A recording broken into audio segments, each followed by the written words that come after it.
पलाने पाउण वे हर रंगी हरम सवारिया।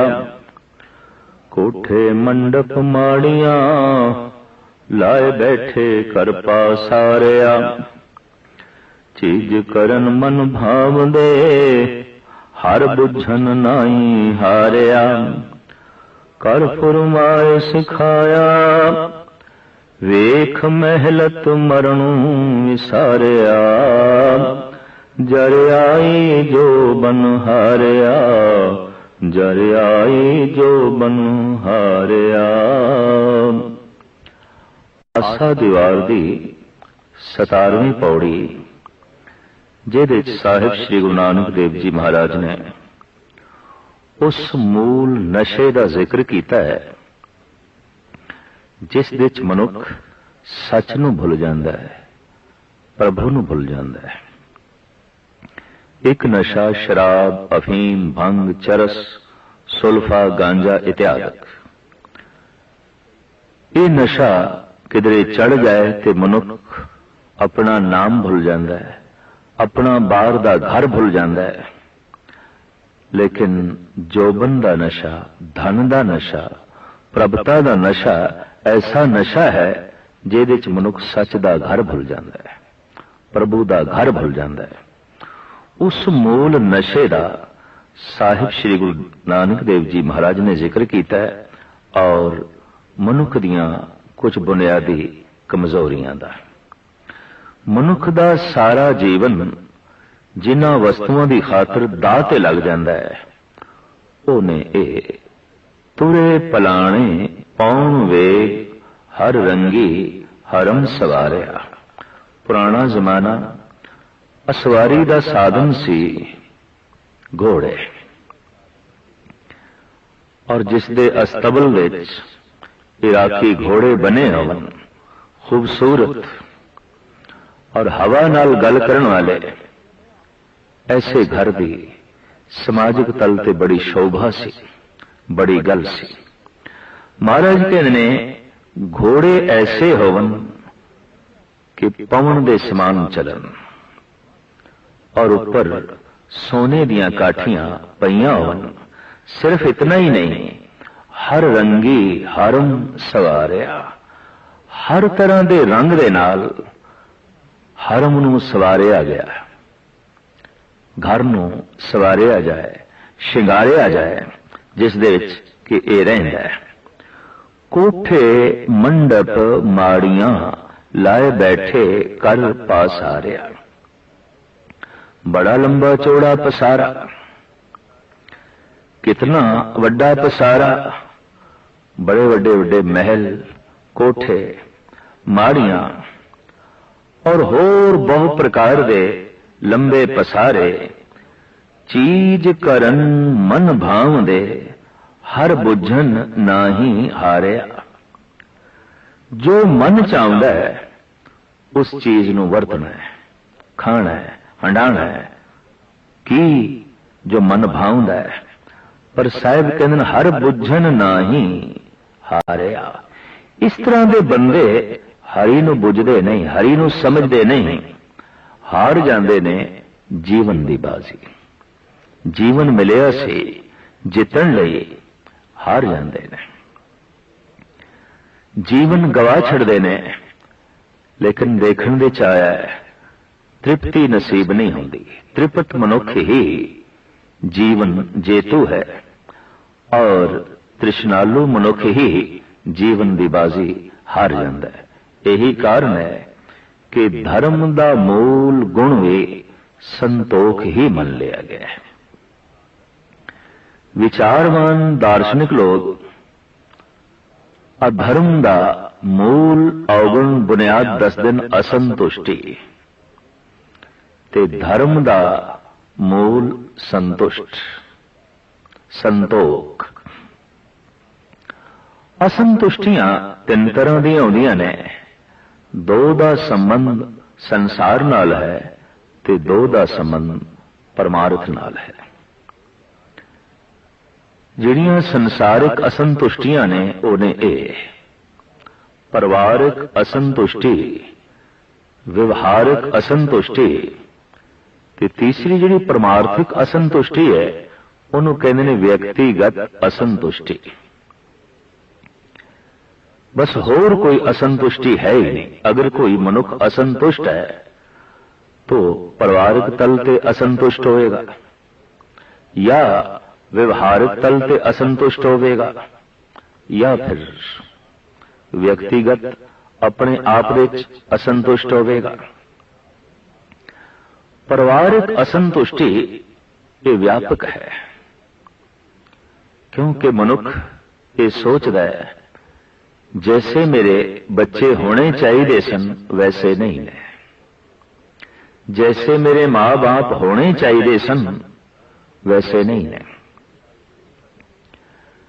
जैसी मेरी पत्नी होनी चाहिए सी या पति होना चाहिए सी वैसे नहीं है। इस तरह का मनुख जो परिवारक तल ते असंतुष्ट है हर वक्त अपनी बेचैनियां च उलझिया रहेगा, हर वक्त परेशानी का बोझ ਉਹਦੇ दिल दिमाग के उपर होगा, क्योंकि असंतुष्ट है।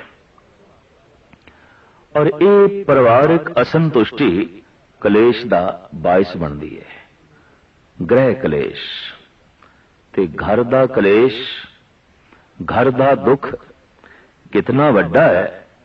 गुरु अर्जन देव जी महाराज ने संस्कृति श्लोक विच इसका जिक्र किया है। गिरंत गिर पतत पातालम जलंत दे दीप बैसांतरे बहंत अथा तोयं तोरंगं दुखंत ग्रह चिंता जन्मंत मरणं। कोई मनुख है बहुत उच्ची बुलंदियां तो गिर रहा होवे, हिमालय की चोटी तो गिरंत गिर पतत पातालम खड़ विच गिर रहा होवे, पाताल विच गिर रहा होवे, पहाड़ की चोटी तो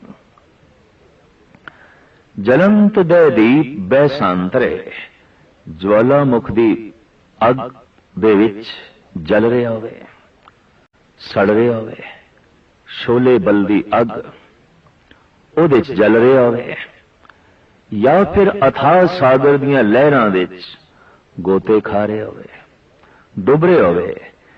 इतना वड्डा ये जो कष्ट है, दुख है, महाराज कहते दुखंत ग्रह चिंता जन्मंत मरणन। इन्हां सारे दुखों नालों भी घरेलू कलेश जिहड़ा है ये ज्यादा दुखदाई है। घर की जिहड़ी चिंता है ये ज्यादा दुखदाई है, क्यों कि ये जन्म ते मरण का कारण बनती है। बार बार जमा की मार का ये कारण बनती है। जबकि जल दे च मनुख डुब गया, मर गया, 5-10 मिनट का कष्ट, अग दे सड़ गया 10-20 मिनट की तकलीफ, पहाड़ की बुलंद चोटी तो थले गिरे है, हड्डियां चूर चूर हो गई ने, तड़पे है आधा घंटा घंटा, बस इन्नी तकलीफ। पर ग्रह कलेश जिहड़ा है, घरेलू कलेश, घरेलू विपता झगड़े, ये इतने वड्डे कलेश नूं जन्म देंदे ने, कष्ट नूं जन्म देंदे ने कि मनुख बार बार जमदा है, बार बार मरदा है और हर जन्म विच दुख भोगदा है और दुख दे विच मर जांदा है। दुख दी यात्रा बहुत लंबी हो जाती है उस मनुख दी जो घरेलू कलेश विच जी रहा है। ते घरेलू कलेश विच कौन है? जो असंतुष्ट है। इस तरह के मनुख नूं कहंदे ने परिवारक तौर ते असंतुष्ट। सारी दुनिया विच ये असंतुष्टि व्यापक है। कोई अपनी मां तो असंतुष्ट, कोई अपने पिता तो, कोई अपने बच्चियां तो असंतुष्ट, कोई अपनी पत्नी तो, कोई अपने पति तो, कोई भिरावां तो असंतुष्ट है, तो कोई मित्रां दोस्तां तो असंतुष्ट है। कहता जैसे मेरे दोस्त होने चाहिए सन वैसे नहीं ने, जैसा मेरा भरा होना चाहिए सी वैसा नहीं है, जैसियां मेरियां भैणां होनियां चाहिए सन वैसियां नहीं ने, और जैसी मैनू पत्नी चाहिए सी वैसे नहीं है, जैसा पति होना चाहिए सी वैसा नहीं है। इसनूं कहंदे ने परिवारक असंतुष्टि।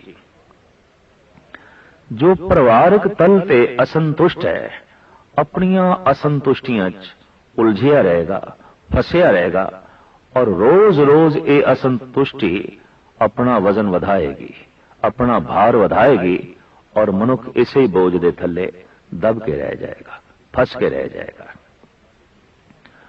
परिवारिक असंतुष्टि तो बाद दूसरी असंतुष्टि है व्यवहारिक असंतुष्टि। जैसी मेरी प्रारब्ध है, जैसी मेरी उपजीविका है, जैसी मेरी आमदन है, मैं इस तो संतुष्ट नहीं। इसनू कहंदे ने व्यवहारिक असंतुष्टि। परिवारिक असंतुष्टि, व्यवहारिक असंतुष्टि, ये दो असंतुष्टियां इतनियां प्रबल ने कि ऐसा असंतुष्ट मनुख हर वक्त उलझन दे च होवेगा, हर वक्त कल्पनावां दा ताना पेटा बुनदा रहेगा, हर वक्त तनाव अपने सिर ते रखेगा और अपना जीवन गवाई जाएगा। ये दो असंतुष्टियां व्यापक तौर ते संसार विच मौजूद ने और इन्हां दो असंतुष्टियां दा नाम है परिवारिक असंतुष्टि, व्यवहारिक असंतुष्टि। एक तीसरी असंतुष्टि है जिसनू कहंदे ने व्यक्तिगत असंतुष्टि। ये परमार्थिक है, ये धार्मिक है। व्यक्तिगत असंतुष्टि, जो व्यक्तिगत तल ते असंतुष्ट है, इस तरह के बंदे नू भगत कहंदे ने, साधक कहंदे ने।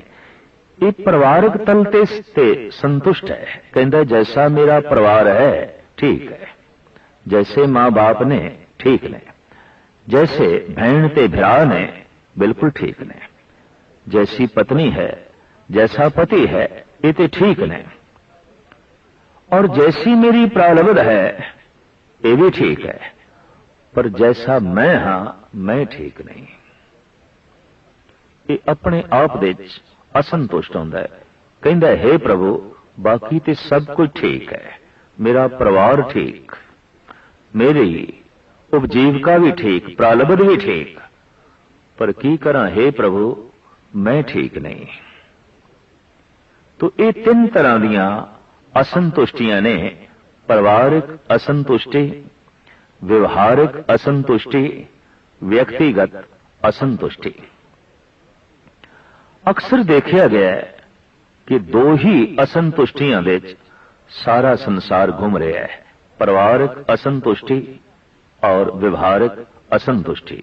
घर घर दे कलेश है परिवारिक असंतुष्टि करके, और कलेश तो पैदा हुई पीड़ा जन्म ते मरण का कारण बनती है। ते कलेश पैदा होंदा इत्थों, पुत्र मां बाप तो संतुष्ट नहीं और मां बाप बच्चियां तो संतुष्ट नहीं, पति पत्नी तो संतुष्ट नहीं और पत्नी पति ते संतुष्ट नहीं। सारी दुनिया दियां अदालतां तलाक दे मुकदमियां नाल भरियां पईयां ने। कारण किधरे पति संतुष्ट नहीं है, किधरे पत्नी संतुष्ट नहीं है, ते असंतुष्टि कलेश नूं जन्म देंदी है। सारी दुनिया दियां अदालतां दे भिरावां दे मुकदमे, भाई भाई दे मुकदमे, एक भिरा दूसरे भिरा ते संतुष्ट नहीं है। इसनूं कहंदे ने परिवारक असंतुष्टि, और इहदे नाल परिवार नरक बन जाता है। इस तरह के बंदे नूं होर दोजख दे जाण दी लोड़ नहीं, उसका परिवार ही दोजख है, जो परिवारक तल ते असंतुष्ट है। व्यवहारिक असंतुष्टि, ऐसे मनुख का धंधा ही नरक है, क्योंकि अपने धंधे विच, अपने व्यवहार विच संतुष्ट नहीं, अपनी प्रारब्ध ते संतुष्ट नहीं, अपनी उपजीविका ते संतुष्ट नहीं। तो ऐसा मनुख धंधा करदे होया, काम करदे होया किसी हद तक नरक ही भोगेगा, क्योंकि संतुष्ट नहीं है। लेकिन एक तीसरी असंतुष्टि जो धर्म नूं जन्म देंदी है, सच नूं जन्म देंदी है, प्रभु दे नेड़े ले आउंदी है, व्यक्तिगत असंतुष्टि। हे प्रभु बाकी ते सब कुछ ठीक है, जैसा मेरा परिवार है ठीक है, जैसी मेरी प्रारब्ध है ठीक है, पर जैसा मैं हाँ मैं ठीक नहीं। फरीद कहते ने मुझ अवगुण सह नाही दोष।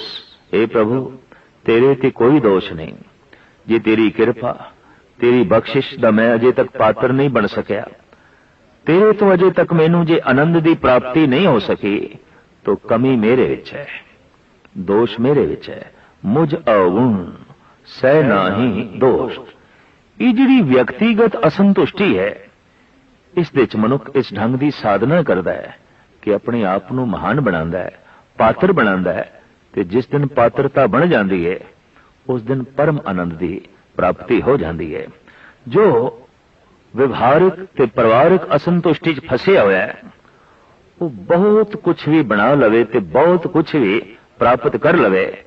साहिब गुरु नानक देव जी महाराज कहते ने कि जिंदगी की बाजी हार जाएगा, भावें बहुत कुछ प्राप्त कर लवे कि न कुछ प्राप्त कर लवे। महाराज कहते ने तुरे पलाणे पाउण वे हर रंगी हरम सवारिया। घर विच घोड़े ऐसे होवन, असवारी दे साधन ऐसे होवन कि हवा नाल गल करन, और घोड़ियां दे उपर काठियां पईयां होवन सोने दियां। हर तरह दे रस ते रंग दे नाल हरमां नूं सवार लिया जाए। मनुख अपने हरम दे च मन भावदे पदार्थां नूं रख लवे ते पवन नाल गल्लां करदे होए घोड़े फिर उच्चियां उच्चियां माड़ियां कोठे ते मंडप, कोठे मंडप माड़ियां लाए बैठे कर पासारिया बहुत लंबा पसारा। बड़ियां बड़ियां हवेलियां, बड़ियां बड़ियां उच्चियां इमारतां। दरअसल जमीन दे उत्ते जद मकान उच्चा उठदा है, इहदे च मनुख अपनी उच्चाई समझ लैंदा है, मैं उच्चा उठ गया। यही कारण है कि मकान नूं उच्चा उठाना चाहता है। हुण मकान ही उच्चा नहीं उठिया, मैं भी उच्चा उठ गया। ये मेरा झंडा ही उच्चा नहीं होया, मेरा धर्म उच्चा हो गया है, मेरा व्यक्तिगत जीवन उच्चा हो गया है, मेरा समाज तल उच्चा हो गया है, मेरा देश उच्चा हो गया है। इस वास्ते कहते ने कि माड़ी कोठा नीवा नहीं चाहिए, उच्चा चाहिए, झंडा उच्चा चाहिए, बुलंद चाहिए। बुलंद झंडा बुलंदी दी निशानी जो है बन जाता है। तो साहिब कहते ने ये उच्चियां उच्चियां माड़ियां किसी हद तक हर व्यक्ति दे अपने अपने झंडे ने, जो इसने जमीन दे उत्ते गाड़े हुए ने जगत नूं दसन लई कि ये मेरा झंडा है और इतना उच्चा है, इतना बुलंद है। महाराज कहते हैं अगर इस तरह का भी किसी ने पसारा किया होवे, बड़े वड्डे वड्डे महल कोठे मंडप ते माड़ियां, ते उन्हां दे हर तरह का हार श्रृंगार मौजूद होवे, हर तरह का रस मौजूद होवे, ते असवारियां लई घोड़े बूए ते बने पे होवन, अस्तबल दे मौजूद होवन जो हवा नाल गल करदे होवन। फिर सतगुरु कहंदे ने चीज करन मन भावदे, जो मन चावे खाण नूं, जो मन चावे पहनण नूं, जो मन चावे देखण नूं, हर तरह का साजो समान वो मुहैया कर लवे, प्राप्त कर लवे। इधर मन दे इच्छा पैदा हुई, इधर उसकी पूर्ति हो गई। मनुख दे प्राणां दे इसकी बड़ी प्रबल प्यास है कि मेरी इच्छा तत्छिन पूरी होनी चाहिए, उस दे देर नहीं लगनी चाहिए। एक कल्पना की गऊ भी मनुख ने बनाई है, जिन्हों कहते हैं कामधेन गऊ, जो तत्छिन कामना की पूर्ति कर देती है। इधर कामना करो, इधर पूरी हो गई। इस तरह कल्पना का एक वृक्ष भी बनाया है, जिन्हों कहते हैं कल्प वृक्ष। इधर कल्पना करो तो इधर इस दरख्त ने सारियां कल्पनावां की पूर्ति कर दी, सारी इच्छा की पूर्ति कर दी। तो मैं इस करा समूह ब्रह्मंड विच कोई ऐसा वृक्ष नहीं है जिहदे थल्ले बैठो कल्पना करो ते तत्छिन पूरी हो जाए। गऊआं ते ने पर कामधेन गऊ कल्पना दी गऊ है। वृक्ष ते बथेरे ने पर कल्प वृक्ष वाकई कल्पना दा ही वृक्ष है, क्योंकि मनुख की कल्पना दे अंदर बार बार ये दौर चलता है कि कुछ ऐसा होवे कि मैं इच्छा करा ते तत्क्षण पूरी हो जाए। कोई ऐसा पहाड़, कोई ऐसा देवता, कोई ऐसा संत, कोई ऐसी गौ, कोई ऐसा वृक्ष, कोई ऐसा ग्रह, कोई ऐसा नक्षत्र होवे कि जिस दे सामने मैं देखा और इच्छा करा तत्क्षण पूरी हो जाए। तत्क्षण इच्छा कोई भी नहीं पूरी होंदी, वक्त लगता है, समा लगता है, और उस दे लई सबर चाहिदा है। शायद इस वास्ते बाबे फरीद ने कहा कि सबर एव सुआओ जे तू बंदा दृढ़ करें, वद थी वे दरियाओ टुट न थी वे वाहरा। साबर बंदे सागर की तरह हो जाते ने, छोटे छोटे नदी नालियां की तरह नहीं, उत्ते महान हो जाते ने। पर साहब कहते चलो ऐसा भी हो जाए कि मन दे च जिहड़ी इच्छा पैदा होवे और जबान नाल उसकी फौरन फरमाइश होवे ते पूर्ति भी है, उसी वक्त उस इच्छा की पूर्ति भी हो जाए।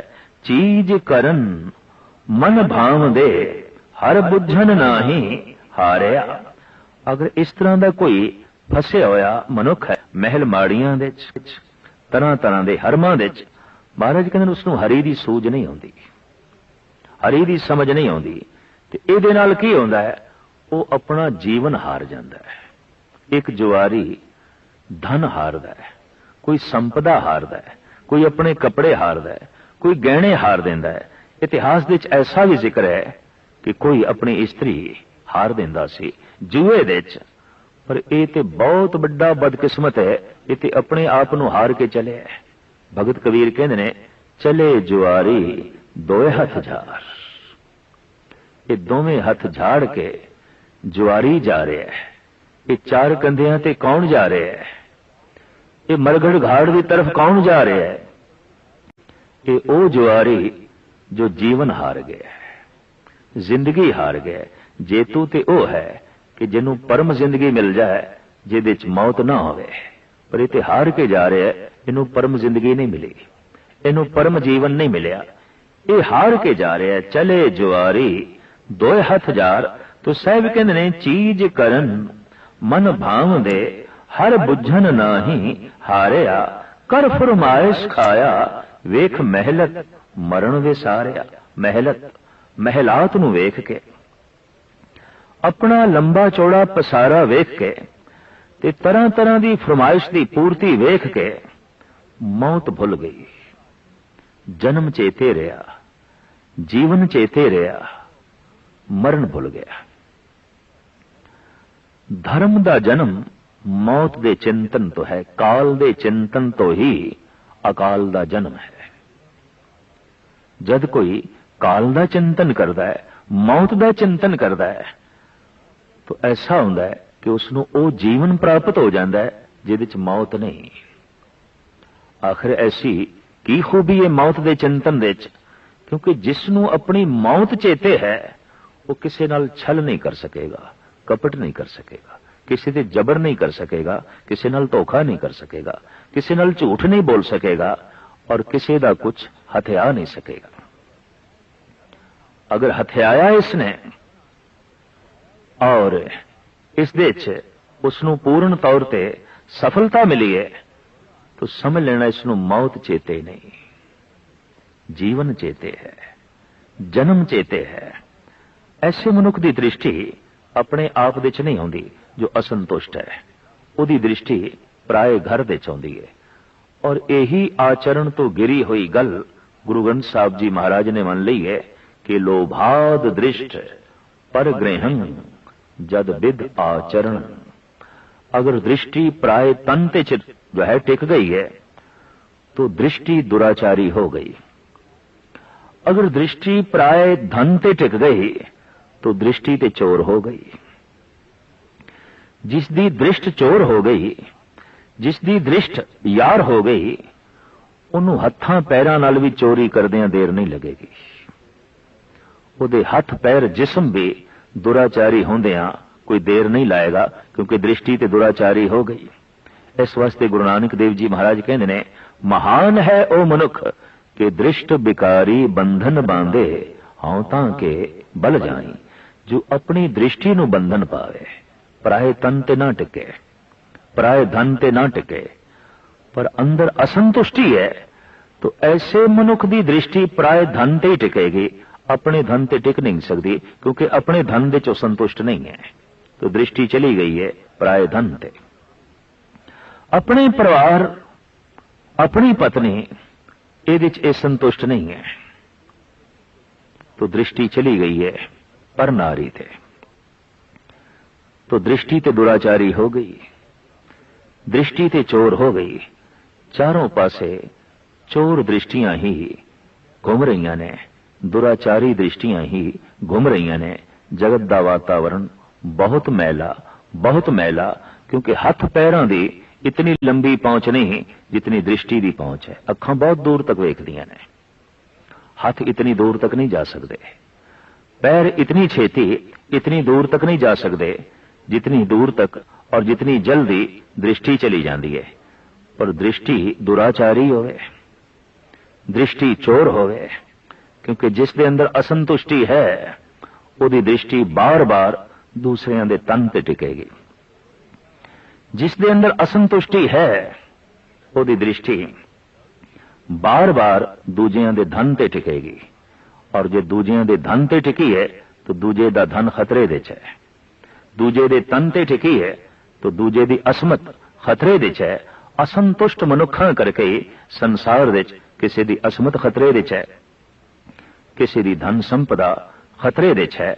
इस वास्ते धर्म दा मूल गुण है संतुष्ट होना। साहिब कहंदे ने महलात नूं वेख के मरना भुल ही गया, और दृष्टि चारों पासे संसार विच भटक रही है। एक दिन ऐसा होया कि जर आई, बुढ़ेपा आ गया, वृद्धावस्था आ गई, जोबन हारिया।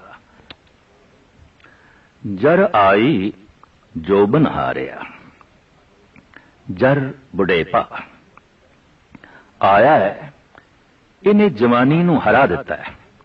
अक्सर असी ऐसा सुनते हैं ते देखते हैं कि जवानी बुढ़ेपे नूं हरा देंदी है।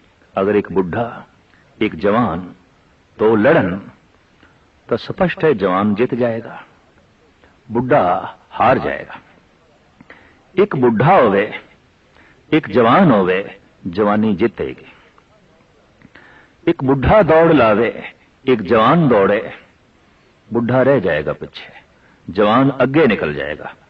पर साहिब कहते ने बुढ़ेपा वास्तविक अपने आप विच इतना प्रबल है, जद किसी ते आउंदा है जवानी हार जाती है, जोबन हार जाता है, जोबन दे उपर ही टुट पैंदा है बुढ़ेपा।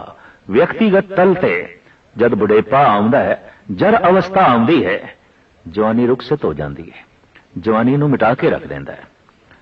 इस वास्ते देखण दे चाया है कि जीवदियां जीवी मनुख दो दफा मरदा है। किसी जवान नूं पुछीए तेरा बचपना किथे गया, कहंदा मर गया। किसी बुढ़े नूं पुछीए तेरी जवानी किथे गई, कहंदा मर गई। ते जवानी नूं किसने मारिया, बुढ़ेपे ने। बचपने नूं मारिया जवानी ने, ठीक है जवानी बलवान है, बचपने नूं मार गई, पर एक पासे बुढ़ेपा इतना बलवान है जवानी नूं मार गया। साहिब कहन जर आई जोबन हारिया, इधर बुढ़ेपा आया इधर जवानी हार गई। ते जैसे जवानी हार गई ये हरम बेमजा हो गए, ये महल माड़ियां बेरसियां हो गईयां, ये रूप रंग सब बेरसे हो गए, सब फिक्के पै गए। साहिब श्री गुरु नानक देव जी महाराज फरमान करते हैं कि तू वास्तविक व्यक्तिगत असंतुष्टि नूं पैदा कर, ताकि तू अपने अंदरों परमात्मा नूं प्रगट कर सकें ते परमात्मा नूं प्राप्त कर सकें, मानू प्राप्त कर सकें, मानू प्राप्त कर सकें, मानू प्राप्त कर सकें।